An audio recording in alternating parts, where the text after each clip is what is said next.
En tant qu'étrangère d'une trentaine d'années, récemment divorcée, je dois avouer que c'est ma belle-mère qui a joué un rôle important dans l'échec de mon mariage. Cela peut paraître incroyable, mais ce n'est pas mon mari qui a conduit au divorce, c'est uniquement à cause de sa mère.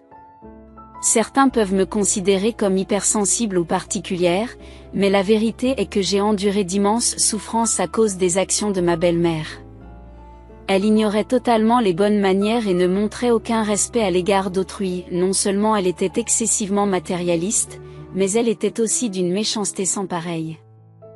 J'aurais dû reconnaître ses traits de caractère avant de me marier. Au début, je pensais qu'il s'agissait simplement d'un conflit typique entre une belle-mère et une belle-fille, mais après notre mariage, elle s'est transformée en une présence cauchemardesque.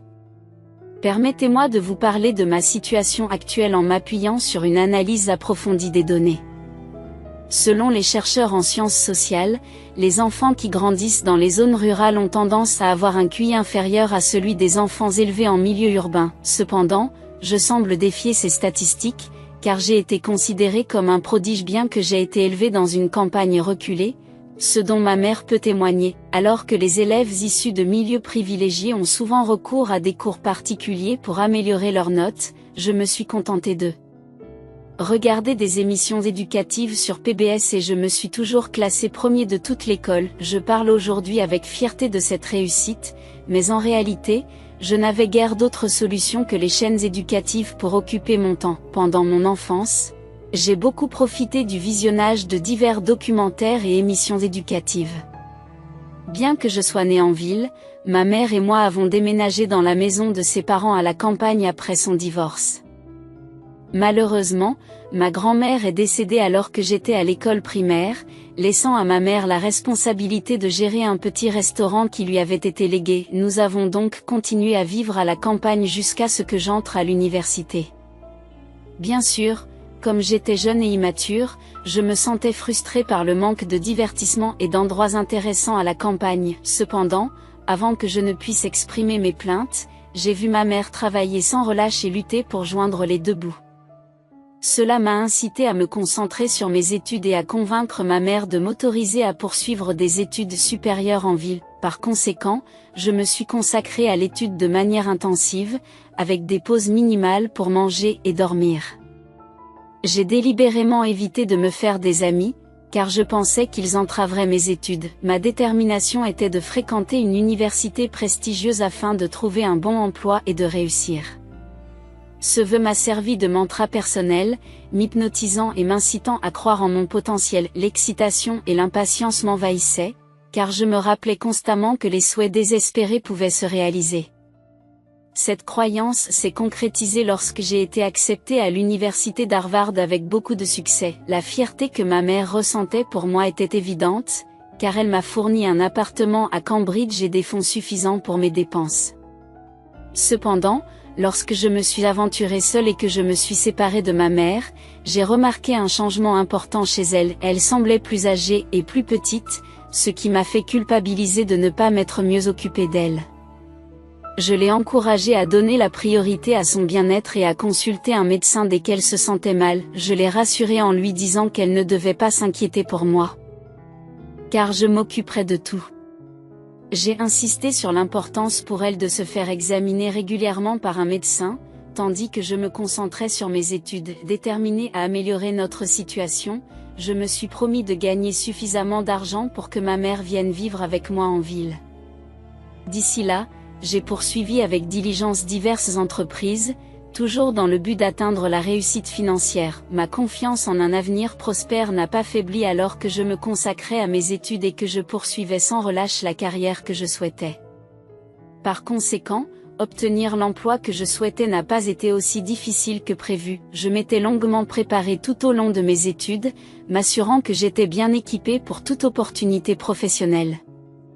Lorsque j'ai appris que j'étais embauchée dans le service de développement de nouveaux produits d'une entreprise internationale de renom, ma mère n'a pas pu contenir sa joie. Elle s'est exclamée avec fierté que j'étais le prodige de notre ville et a fêté l'événement en offrant des plats gratuits à ses clients toute la journée dans son petit restaurant. Malgré ses bonnes intentions, je lui ai rappelé que son entreprise n'était pas une organisation à but non lucratif. Néanmoins, Je n'ai pas pu m'empêcher de me réjouir, je pensais que cela marquait la fin de mes difficultés et le début d'un chapitre plus heureux de ma vie.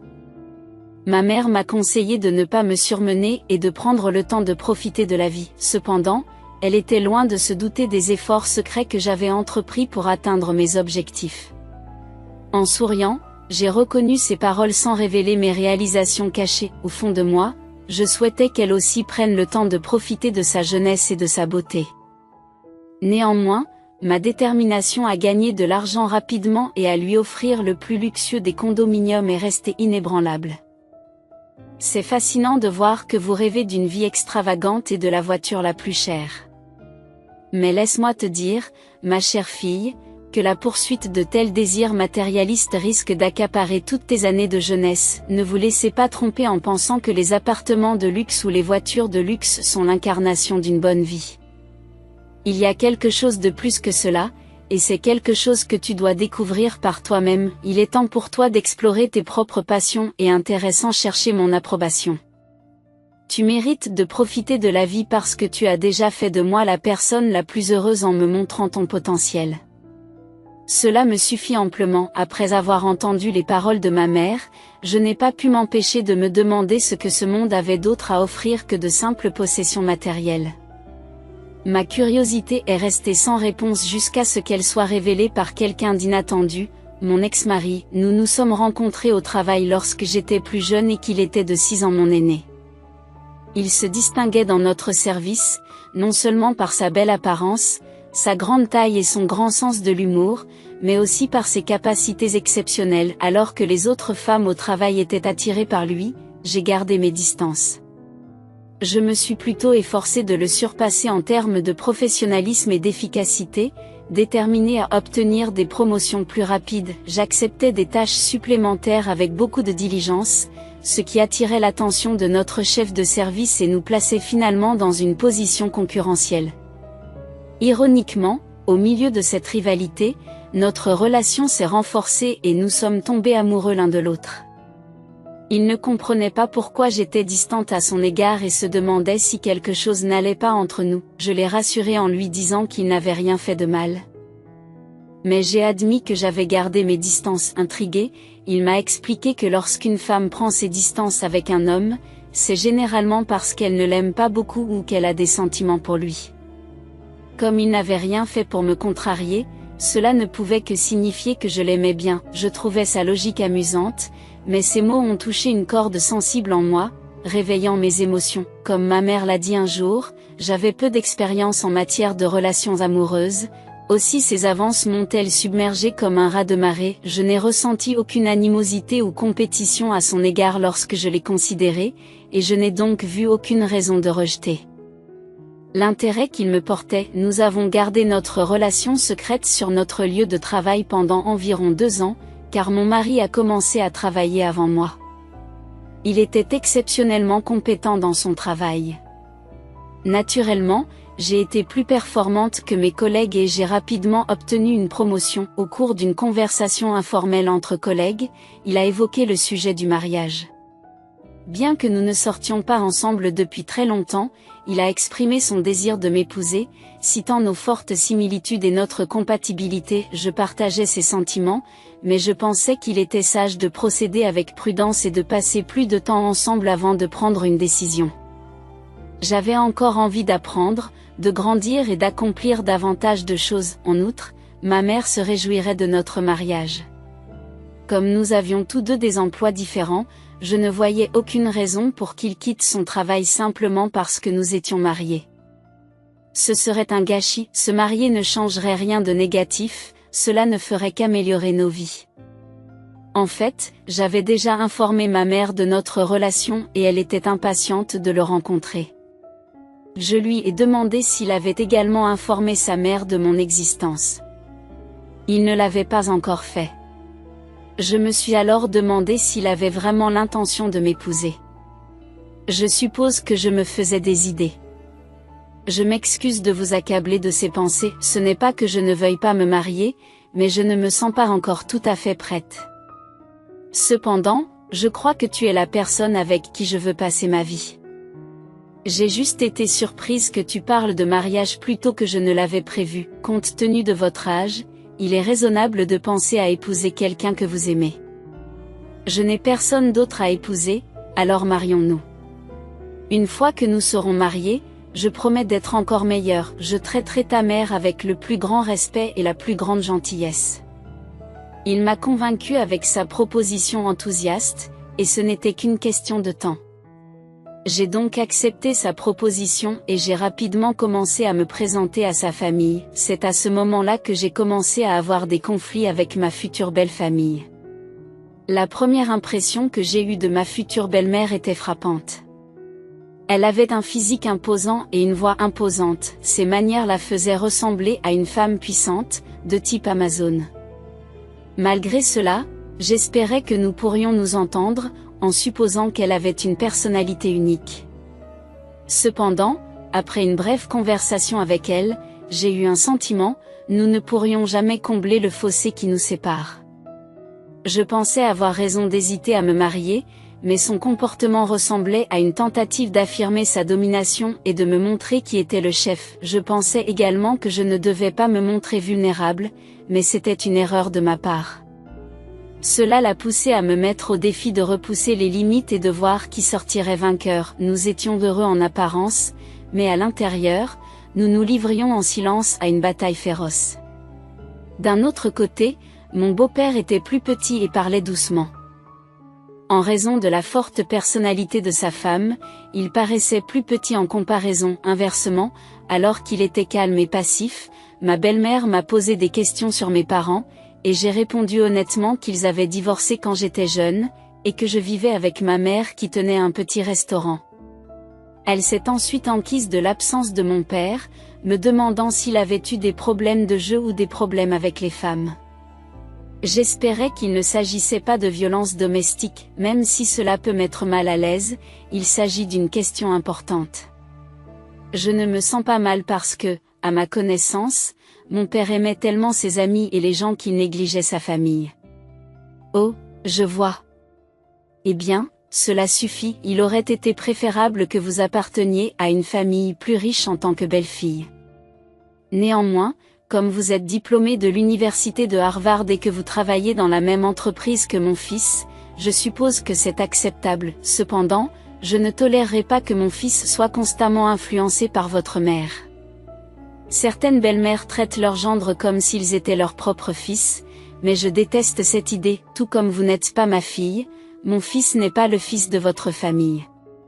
Établissons clairement ce fait. Tu comprends, maman? Pourquoi parles-tu ainsi lors de notre première rencontre? Oh, mon fils, il est important d'être honnête et sincère dès le début. Exprimer ses goûts et ses dégoûts, je me trompe? Non, tu as raison. Ma mère ne traite pas les gens sans réfléchir. Ne vous inquiétez pas, d'un autre côté, je n'aime pas non plus être traitée durement simplement parce que je suis une belle fille, comme vous l'avez dit tout à l'heure, mère. J'estime qu'il est nécessaire d'exprimer d'emblée ce que je n'aime pas. Oh là là, les jeunes d'aujourd'hui sont si audacieux. D'accord, j'essaierai de garder cela à l'esprit. Oh, je peux être moins formelle maintenant? Après tout, nous allons bientôt être une famille. Maintenant que j'y pense, j'ai eu ce genre d'échange avec ma future belle-mère lorsque nous nous sommes rencontrés pour la première fois. L'ambiance autour de ma belle famille tournait entièrement autour de ma belle-mère et de notre mariage. Elle prenait en charge les préparatifs sans hésitation, à tel point que je ne pouvais m'empêcher de me demander si c'était bien mon mariage ou le sien. Personnellement, je pensais que le deuxième lieu que nous avons visité serait plus approprié pour la cérémonie. Ma belle-mère m'a déconseillé de porter une robe de mariée tapa accent grave-l'œil, qui risquerait de paraître de mauvais goût. Elle m'a plutôt suggéré de me faire une robe sur mesure au même endroit. J'ai accepté et j'ai pris les dispositions nécessaires.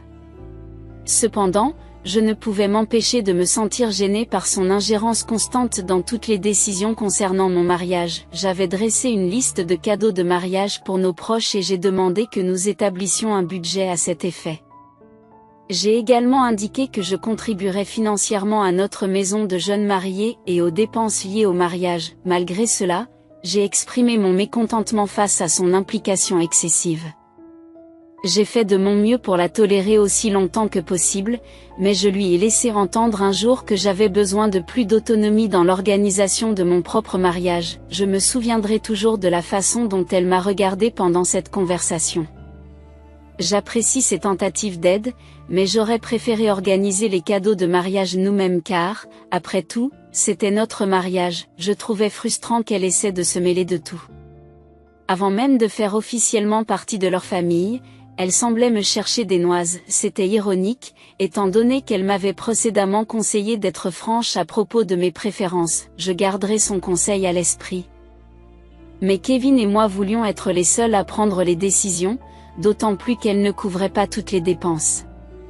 Il est important de faire la différence entre l'honnêteté et l'impolitesse. Ne pensez-vous pas qu'il est essentiel de savoir ce qu'il faut dire et ce qu'il ne faut pas dire à vos aînés? Oh, je commence à avoir mal à la tête, ma chère. Pourriez-vous me donner un verre d'eau fraîche? Si je vous ai blessé sans le vouloir, je vous prie de m'en excuser. Cependant, nous préférons nous occuper nous-mêmes des préparatifs. Nous devons tenir compte de certains facteurs, tels que les contraintes budgétaires et les goûts personnels. Je lui ai dit cela et je suis partie, malgré sa colère grandissante. Elle a commencé à appeler son mari à plusieurs reprises, en s'énervant de plus en plus. En m'éloignant, j'ai ressenti un certain malaise, mais je ne regrette pas de m'être défendue ce jour-là. Je savais que si je refoulais mes sentiments, cela ne ferait qu'engendrer des problèmes plus tard. Malheureusement, cette rencontre a donné le ton à notre relation, et mon mariage n'a pas été facile dès le départ. Ma belle-mère était de nature vindicative, ce qui s'est manifesté dès les 6 premiers mois de mon mariage. Elle m'a ouvertement dénigré auprès des membres de la famille qui venaient chez eux, sous prétexte que j'avais osé défier son autorité dès le départ. Inutile de dire que c'était décourageant d'entendre de telles choses, mais j'ai réussi à persévérer jusqu'à la fin. J'ai eu l'occasion de me marier et de recevoir des cadeaux de mariage, comme nous le souhaitions. J'ai fait de mon mieux pour la tolérer, supportant ses plaintes incessantes à mon égard. Cependant, elle a franchi une limite que je ne pouvais pas supporter. Elle s'est moquée de la mère d'Yvonne, qui tient un petit restaurant dans une campagne reculée, simplement à cause de son apparition au mariage. J'étais gênée de marcher à ses côtés dans l'allée. Bien que sa robe ait été faite sur mesure comme la mienne, elle ne lui allait pas très bien. Je suis certain qu'elle a dit ces choses en sachant que je pouvais l'entendre. Cela m'a encore plus contrariée, car elle nous manquait intentionnellement de respect, à ma mère et à moi. Je n'ai pas pu m'empêcher de réagir. J'étais donc dans la cuisine en train de couper des fruits. Un couteau à la main, je l'ai planté dans une pomme comme pour faire une déclaration et j'ai quitté la maison précipitamment. Tout le monde, y compris mon mari et sa famille, a assisté à cette scène et s'est figé de stupeur. J'ai claqué la porte d'entrée derrière moi et je suis retournée dans notre maison de jeunes mariés. Quelques heures plus tard, mon mari est rentré à la maison et a commencé à discuter de l'incident avec moi. Il s'est demandé si j'étais toujours en colère et s'est inquiété de mon comportement devant nos proches. Il m'a demandé comment ma mère se sentirait dans cette situation. Je lui ai répondu en lui demandant de réfléchir à ce qu'il ressentirait si ma mère disait du mal de la sienne en présence de nos tantes. Il était essentiel que je défende ma mère, tout comme il attendait de moi que je tolère les commentaires de sa mère sans me plaindre. J'ai expliqué que ma mère se sentait mal depuis que nous avions commencé à préparer le mariage. Je ne l'avais pas mentionné plus tôt, mais ma mère méritait elle aussi d'exprimer ses frustrations. Il m'a demandé si j'attendais de lui qu'il tolère la situation jusqu'à ce que ma mère ait fini d'exprimer sa colère. J'ai reconnu que je pouvais gérer ses sentiments désagréables, mais je me suis demandé ce que ma mère avait fait de mal pour mériter un tel traitement. Avait-elle tort d'être considérée comme vulgaire simplement parce qu'elle vivait dans une zone rurale? Je lui ai demandé de se calmer et lui ai suggéré de s'excuser auprès de ma mère, car elle avait peut-être commis une erreur, mais elle avait encore sa fierté, malheureusement. Ma mère est tombée malade à cause du stress causé par cette situation. Actuellement, un incident l'a clouée au lit. Cela soulève la question de savoir qui est responsable des circonstances négatives dans lesquelles nous nous trouvons. M'as-tu épousée avec l'intention de me soumettre à ce genre de situation? J'ai juste besoin de respirer un peu au milieu de ce conflit. Ma mère tient beaucoup à sa fierté. N'auriez-vous pas pu faire preuve d'un peu de compréhension à son égard? C'est à cause de votre attitude rigide qu'elle s'efforce de vous briser et de continuer à agir de la sorte. Mais oublions cela pour l'instant. Si vous persistez dans ce comportement, je crains de finir par regretter ma décision de vous épouser. Lorsque je me suis mariée, je n'avais pas de grandes attentes, mais j'espérais une vie commune basée sur le respect mutuel. Est-ce trop demandé? Or, il semble que mon mari se soit rendu compte que je n'arrivais pas à évacuer ma colère, ce qui l'a conduit à ne plus rien dire et à se contenter de soupirs lourds, ce qui n'a fait que m'irriter davantage. Même si ma belle-mère le nie, elle se vante souvent de son fils en ma présence. Elle mentionne souvent que des familles riches le désirent et lui offrent des maisons luxueuses et des voitures de luxe s'il se marie avec elle. Elle utilise ce fait pour me rabaisser parce que je viens d'un milieu moins aisé. Nous vivons dans un petit appartement et elle tente continuellement de me rabaisser. Bien entendu, je ne me contente pas d'accepter ces remarques narquoises, je veux qu'elle comprenne que moi aussi, j'ai été poursuivie par de nombreuses familles riches. En fait, je suis diplômée d'un collège de l'Ivy League, qui est bien plus prestigieux que l'université que Kevin a fréquentée, c'est pourquoi je ne pouvais pas supporter ces commentaires ridicules et offensants. Je suis sûre qu'elle n'a pas apprécié ma réponse, mais je ne pouvais pas tolérer qu'elle me traite de la sorte. Surtout lorsqu'il s'agit de notre situation financière, nos familles sont assez semblables, à l'exception de ma mère qui vit à la campagne. Pourtant, ma belle-mère essaie constamment de classer ma famille dans la classe inférieure, il m'était donc impossible de laisser ces actions passer inaperçues. À ce moment-là, j'ai abandonné tout espoir d'établir une bonne relation avec elle. Je n'avais pas l'intention de rendre les choses difficiles, mais son comportement autoritaire à mon égard n'a fait qu'empirer. Je voyais clairement qu'elle essayait délibérément de me causer des ennuis, mais elle feignait l'innocence lorsqu'on la confrontait à ses manigances. Par exemple, elle m'a demandé de m'occuper d'un lave-linge surdimensionné. Malgré cela, elle m'a demandé de laver manuellement une lourde couverture d'hiver sur le toit et de la suspendre à la corde à linge par des températures négatives, bien en dessous de 0. Même si je parvenais à suspendre la couverture, elle ne sécherait pas en raison de son épaisseur. Néanmoins, elle m'a forcé à le faire. J'ai donc procédé comme demandé et j'ai lavé la couverture. Cependant, lorsque j'ai essayé de l'accrocher à la corde à linge, le poids de la couverture a fait craquer la corde. Comment pouvais-je être censé accrocher correctement une couverture aussi lourde? Aujourd'hui, la couverture est sale et j'ai honte. Serait-il préférable de la porter au pressing? J'ai l'habitude de laver les couvertures à la main à la maison. Comment pouvez-vous me suggérer de la porter au pressing? Je vais relaver la couverture et installer le séchoir. Alors laissez-la là, d'accord, mais vous ne pensez pas que la couverture ne séchera pas par ce temps? Elle pourrait geler, tu sais? Pourquoi ne peux-tu pas simplement m'obéir sans ajouter ton grain de sel? Tu dois toujours répondre pour te sentir mieux dans ta peau, c'est comme ça que ta mère t'a élevé? Peu importe. Il semble que tu me renfrogneras à nouveau si je mentionne ta mère. Lavez-le à nouveau et mettez-le sur la grille de séchage. Ensuite, va acheter des côtes à bouillir, et assure-toi de rester près de la cuisinière pour les surveiller afin qu'elles ne débordent pas. J'ai une réunion tôt demain matin. Et alors? C'est ton travail, mais être belle-fille, c'est ma responsabilité. J'avais beaucoup à dire, mais je me suis tue. Elle le faisait délibérément, il était donc inutile de parler. Je me suis demandé si je devais continuer à vivre dans cette hostilité ou essayer de trouver un terrain d'entente. Pour le bien de mon mari, j'ai décidé d'endurer et d'être patiente avec elle. Ainsi, lorsque je n'en pourrai plus, je pourrais dire que j'ai fait de mon mieux. J'ai donc choisi de ne pas discuter avec elle et de faire ce qu'on me demandait. J'ai relavé la couverture et je l'ai mise à sécher, même si je n'étais pas sûre qu'elle sécherait vraiment.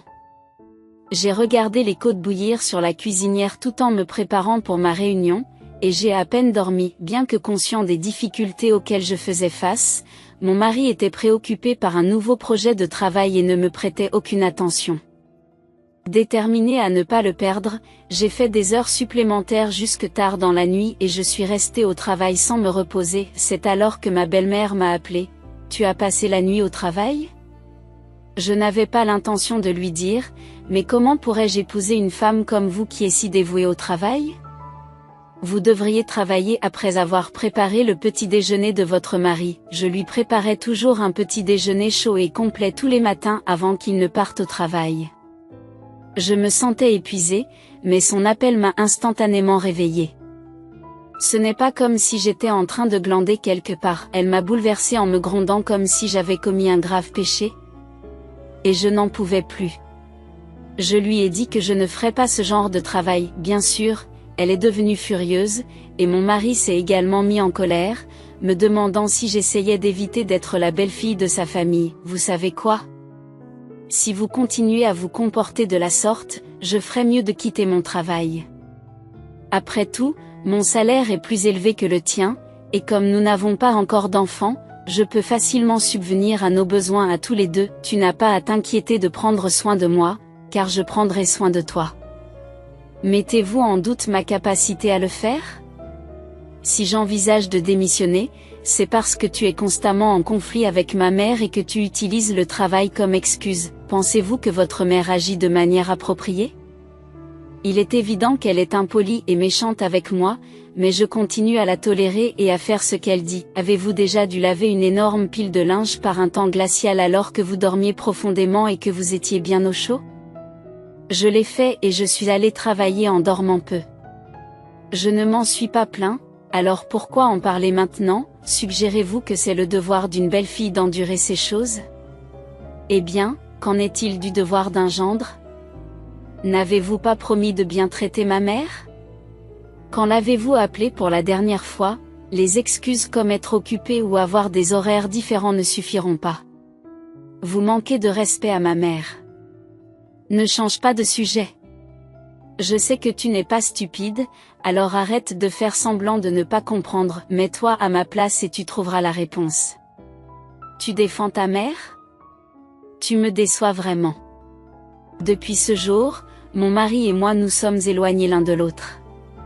Au fond de moi, j'ai toujours su que ce jour viendrait. Je n'ai jamais pensé que cela arriverait avec mon mari, mais dès que ma belle-mère s'en est mêlée, j'ai réalisé que je n'avais aucun soutien de la part de mon mari. Si j'avais su que ce serait la réalité décevante de la vie conjugale, j'aurais choisi une autre voie. Je ne voulais pas, mais j'ai commencé à regretter de m'être mariée. Si mon mari et moi devons être parallèles l'un à l'autre, la fin est évidente. Alors que je réfléchissais à tout cela, un incident décisif s'est produit. Les parents de mon mari étaient impatients d'avoir un petit enfant, mais comme nous ne tombions pas enceintes alors que nous étions mariés depuis plus d'1 an, ils se sont inquiétés. Je pensais que c'était normal, compte tenu de l'état de notre relation et de notre manque d'intimité, mais ma belle-mère n'a cessé de me pousser à consulter un médecin et à faire un test. Je n'avais rien d'anormal, mais ma belle-mère ne cessait de s'en préoccuper. Pour la soulager, j'ai décidé de l'accompagner chez le médecin. Après avoir subi divers tests, les résultats ont montré que j'étais tout à fait normale. Cependant, ma belle-mère n'a pas tenu compte de ces résultats et s'est demandé pourquoi je ne tombais pas enceinte s'il n'y avait rien d'anormal. Le médecin a expliqué que l'infertilité pouvait avoir différentes causes, mais elle semblait croire que j'étais responsable. Elle a refusé d'accepter les explications du médecin et a demandé conseil à une voyante. Cette dernière a contredit les résultats des tests en affirmant qu'il était possible que je porte un enfant d'après mon horoscope. Ma belle-mère a continué à me reprocher notre incapacité à concevoir et m'a même menacé de ruiner l'héritage familial si je ne divorçais pas de son fils. Cette accusation absurde m'a laissé sans voix. Même son fils a pris la parole, se demandant comment elle pouvait exiger le divorce uniquement parce que nous ne pouvions pas avoir d'enfants, alors que l'hôpital avait confirmé que j'allais bien. Autrefois, les femmes étaient ostracisées si elles ne parvenaient pas à concevoir un enfant, indépendamment des progrès de la médecine. Aujourd'hui, nous comprenons que certains facteurs, tels que les influences astrologiques, sont incontrôlables. Mais pourquoi ma belle-mère ne pouvait-elle pas accepter que je sois normale et que je ne parvienne pas à tomber enceinte ? Elle s'obstinait à croire que mon incapacité à concevoir faisait de moi une moins bonne femme. C'était injuste et blessant. J'ai suggéré que si j'étais effectivement normale et que je souffrais d'infertilité, le problème venait peut-être de Kevin. Mais ma belle-mère n'a jamais suggéré qu'il fasse un test de dépistage. C'était comme si elle voulait qualifier mon mari en parfaite santé de stérile. Frustrée, je l'ai confrontée, me demandant pourquoi elle disait des choses aussi blessantes. Sans elle, mon fils pourrait être heureux en ménage et avoir un enfant. Elle a même évoqué l'affirmation de la voyante selon laquelle l'horoscope de Kevin était favorable à la naissance d'un enfant. Elle a essayé de le convaincre qu'il ne devrait pas vivre sans un enfant qu'il appelle papa. C'était une idée terrifiante à entendre de sa bouche. Je lui ai rappelé qu'il y avait d'autres options, comme les bébés éprouvettes, et j'ai suggéré que si elle ne croyait pas que mon horoscope prédisait un enfant, Kevin pourrait avoir un enfant avec quelqu'un d'autre. J'ai précisé qu'Yvonne n'aurait pas son mot à dire si elle ne voulait pas divorcer. N'en pouvant plus de l'écouter, j'ai annoncé que j'allais effectivement divorcer et je suis partie. Plus tard, mon mari m'a expliqué que sa mère était simplement choquée et qu'elle avait parlé sous l'effet de la détresse. Il m'a conseillé de lui laisser le temps de se calmer et qu'elle s'excuserait. Il a prétendu que je ne l'aimais plus, comme s'il était déterminé à me briser le cœur. Mais lorsqu'il m'a dit que je n'avais aucun regret et que mes sentiments pour lui avaient complètement disparu, je vous demande de bien réfléchir, en faisant preuve d'intelligence. Si tu devais divorcer, comment ta mère se sentirait-elle?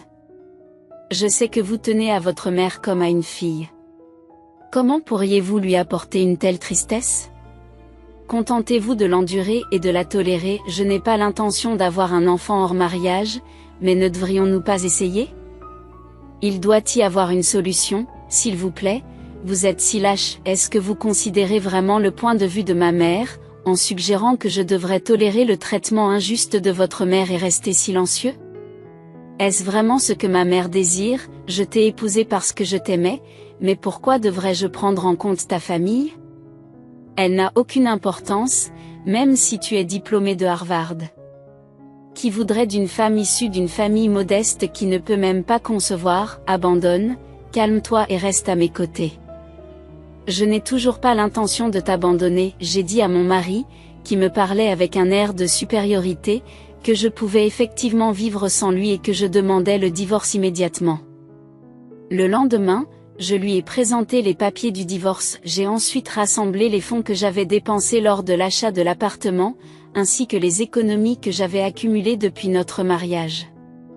J'ai emballé mes affaires avec facilité et je suis partie. J'ai mis en vente sur un site de meubles d'occasion tous les objets que j'avais acquis pendant notre mariage. Heureusement, ils se sont vendus rapidement.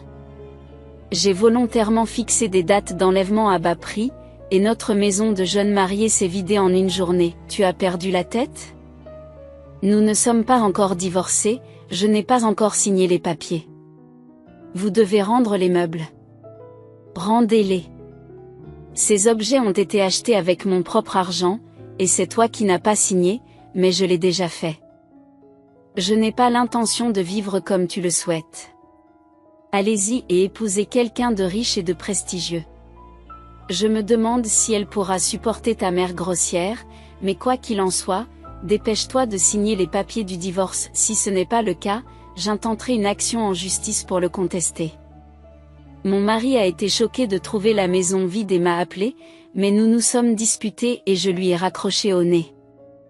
J'ai alors pris tous mes jours de vacances disponibles et je suis allée chez ma mère. Lorsque j'ai vu ma mère travailler au restaurant, je n'ai pas pu m'empêcher de fondre en larmes. Je lui ai dit que je reviendrais. Lorsque j'ai réussi, mon apparence était si pitoyable que je n'ai pu m'empêcher de m'apitoyer sur mon sort. Cependant, ma mère m'a soutenue et m'a assuré que tout allait bien. Lorsque je l'ai informée de mon divorce imminent, ma mère s'est arrêtée un instant et a compris les difficultés que j'avais dû rencontrer, n'ayant personne à qui me confier. Elle m'a encouragée à lui faire part de mes difficultés, car elle m'aurait défendu et aurait renversé la situation. Cela m'a surpris, car ma mère n'avait jamais élevé la voix contre quelqu'un auparavant. Elle m'a rappelé que j'avais plus d'ancienneté qu'elle en matière de divorce, et qu'il était décourageant de voir sa propre fille traverser une telle douleur émotionnelle. Ma mère me connaissait bien, mais elle a choisi de ne pas se mêler de mes affaires. Cependant, elle m'a assuré que si elle avait été à ma place, elle aurait eu le courage de se lever et de dire clairement à mon ex-mari que s'il refusait de signer les papiers du divorce, j'engagerais une action en justice contre lui. Cela a eu un impact profond sur moi, et j'ai trouvé du réconfort dans la façon dont ma mère m'a parlé, me donnant la force de continuer. Suivant ses conseils, j'ai confronté mon mari et même sa mère a rendu visite à notre restaurant familial le lendemain, alors que j'aidais ma mère. Ma belle-mère a regardé autour d'elle et a critiqué de manière désobligeante l'humble établissement, se demandant pourquoi ma mère travaillait dans un endroit aussi miteux. Cela m'a profondément irritée et je me suis demandé pourquoi elle m'avait suivi jusqu'à cet endroit isolé et s'était comportée de manière aussi grossière. J'étais sur le point de la mettre à la porte, mais ma mère est intervenue avant que je ne puisse agir, révélant une facette d'elle jusqu'alors inconnue. Elle a exigé une explication pour sa présence et a fermement déclaré qu'elle était d'accord avec le divorce, car il était évident que nos familles étaient incompatibles. Elle a clairement indiqué qu'il valait mieux que nous nous séparions. La fermeté de ma mère m'a surpris et m'a donné une nouvelle perspective sur son caractère. La conversation a dérivé sur nos conditions de vie et ma belle-mère s'est demandé comment ma mère pouvait prendre sa retraite confortablement dans un endroit aussi petit. Elle a laissé entendre que nous comptions sur mon soutien financier après sa retraite. Pour défendre notre choix, ma mère a souligné que même si nos conditions de vie n'étaient pas luxueuses, nous étions propriétaires de notre bien. Si nous la vendions, nous pourrions mener une vie agréable en périphérie de la ville. D'un autre côté, ma belle-mère vivait dans un petit espace exigu. La façon dont elle envisageait de subvenir à ses besoins une fois à la retraite ne nous concernait pas. Face à la position inébranlable de ma mère, la conversation a tourné court. Je comprends vos inquiétudes quant à l'avenir de votre fille, mais permettez-moi de vous assurer que mon fils est un bel homme qui a réussi. Trouver un nouveau partenaire ne sera pas un problème pour lui. Mais qu'en est-il de votre fille ? Serait-il approprié que je lui présente un veuf avec un enfant ? Je comprends maintenant pourquoi elle voulait divorcer depuis tout ce temps. Je n'ai jamais su à quel point vous étiez strict, Boris. Pour lui permettre de se marier, tu as dit que leur statut social ne correspondait pas ? C'est exact. Nos circonstances sont différentes. Avez-vous l'intention de prendre votre retraite et de vivre à la périphérie de la ville ? Lorsque je prendrai ma retraite, ma fille et moi vivrons en ville. Je n'ai pas besoin de travailler car j'ai suffisamment de revenus grâce à la location de biens immobiliers. Ce restaurant nous a été légué par ma mère et nous avons des clients fidèles qui le font fonctionner avec succès. Je ne suis pas du genre à me vanter de mon argent, mais je suis financièrement stable. Êtes-vous en train de dire que l'horoscope de ma fille lui prédit qu'elle ne pourra pas concevoir d'enfant ? Qui est cette diseuse de bonne aventure dont vous parlez ? Le médecin de l'hôpital a confirmé qu'elle n'avait aucun problème de fertilité. Sur quelle base l'accusez-vous d'être infertile ? Il est absurde d'entendre de telles affirmations. En outre, si ma fille ne veut pas avoir d'enfant, je soutiendrai sa décision. Son bonheur est ma priorité absolue. Mais s'il vous plaît, traitez ma précieuse fille avec respect et partez tout de suite. Il est clair que les deux parties souhaitent ce divorce. Dites à votre fils de ne pas hésiter et de signer les papiers du divorce immédiatement. En parlant d'argent, en avez-vous vraiment beaucoup ? Recevez-vous vraiment un loyer ? Est-ce que vous me mentez ? Ma mère fit une remarque qui lui parut incroyable. À ce moment-là, un client assis dans un coin du restaurant intervient et dit « Écoutez, Madame, il se trouve que la mère d'Yvonne est la personne la plus riche de ce quartier, elle est même propriétaire de cet immeuble. Malheureusement, vos actions vous ont conduit à gâcher un coup de chance. » « C'est vrai ? » demande-t-elle. « Pourquoi n'avez-vous pas partagé un fait aussi important avec moi ? Si vous avez de l'argent, vous auriez dû le mentionner. Pourquoi avez-vous tous les deux fait semblant de ne rien avoir alors que vous étiez riches ? N'est-ce pas étrange ? Je trouve votre comportement étrange. Si vous n'avez rien, agissez comme tel et partez. J'ai envie de vous verser un seau d'eau, mais j'essaie de me contrôler. Ayons une conversation civilisée. Nos enfants ne sont pas encore divorcés. Yvonne, apporte-moi un seau d'eau, remplis-le à ras-bord. Oh, je suis désolée, je m'excuse. Votre fille est incroyablement volontaire, alors j'ai simplement testé sa résistance. Je ne comprenais pas son entêtement, mais maintenant je réalise qu'elle a quelqu'un sur qui compter. Moi, je ne tolérerai pas d'avoir un gendre avec une mère autoritaire comme vous, alors s'il vous plaît, donnez-moi une autre chance de m'exprimer. Opportunité. Je m'occuperai de votre fille comme si c'était la mienne. J'ai été trompée par les paroles d'une diseuse de bonne aventure, et même ma belle-mère s'est accrochée à la chemise de ma mère. En réponse, ma mère m'a pris un seau d'eau et l'a aspergé sur elle. Le choc l'a immobilisée et elle est restée figée sur place. Les spectateurs ont alors commencé à se rassembler et elle s'est sentie honteuse, fuyant le bâtiment comme si elle s'échappait. Je pensais que son orgueil l'amènerait à demander le divorce immédiat pour son fils, mais après lui avoir parlé, il a essayé de faire semblant et s'est excusé auprès de moi. Je n'ai pas perdu de temps pour demander une assistance juridique et j'ai engagé un avocat. Comme nous n'avions pas de biens à partager, j'ai demandé une indemnisation au titre de la souffrance morale causée. Heureusement, la visite de ma belle-mère au restaurant a fourni une abondance de témoins à l'appui de notre cause, ce qui a permis d'obtenir un jugement rapide. Bien sûr, la nouvelle de notre divorce s'est répandue sur mon lieu de travail, mais j'ai refusé de démissionner. C'est mon mari et sa mère qui étaient responsables de la fin de notre mariage. Et c'est donc lui qui a fini par démissionner. En s'en vantant, il s'est lancé dans de nouvelles entreprises, mais j'avais perdu tout intérêt pour lui. J'ai été attristée de voir la vraie nature d'une personne que je croyais être mon âme sœur. Aujourd'hui, je repars à zéro et je poursuis mes rêves, qui ont été mis en veilleuse à cause de mon mariage. L'un de ses rêves était que ma mère déménage en ville pour vivre avec moi. Bien qu'elle se rende encore au restaurant 3 fois par semaine, elle est désormais à mes côtés et je lui suis reconnaissante d'avoir décidé de me rejoindre. Bien qu'il soit important d'avoir des aspirations, j'apprécie encore plus le temps passé avec ma mère, une lueur d'espoir au milieu d'un mariage difficile. Je voulais passer plus de temps de qualité avec ma mère, qui a toujours été là pour moi. Le lien entre une mère et sa fille est précieux, et je reconnais aujourd'hui que le temps est un élément essentiel.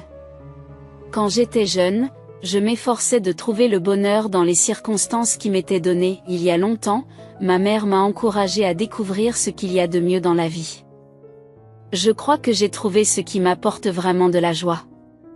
Quand ressentez-vous votre plus grand bonheur? J'espère que vous trouverez la réponse, et c'est ainsi que se termine mon histoire. Je vous remercie de m'avoir écouté. Je l'apprécie de tout cœur. S'il vous plaît, soutenez-moi en laissant vos commentaires et vos sages paroles dans la section des commentaires. Vos likes et vos abonnements me seraient également d'une aide précieuse. Je vous souhaite une excellente journée, amis internationaux.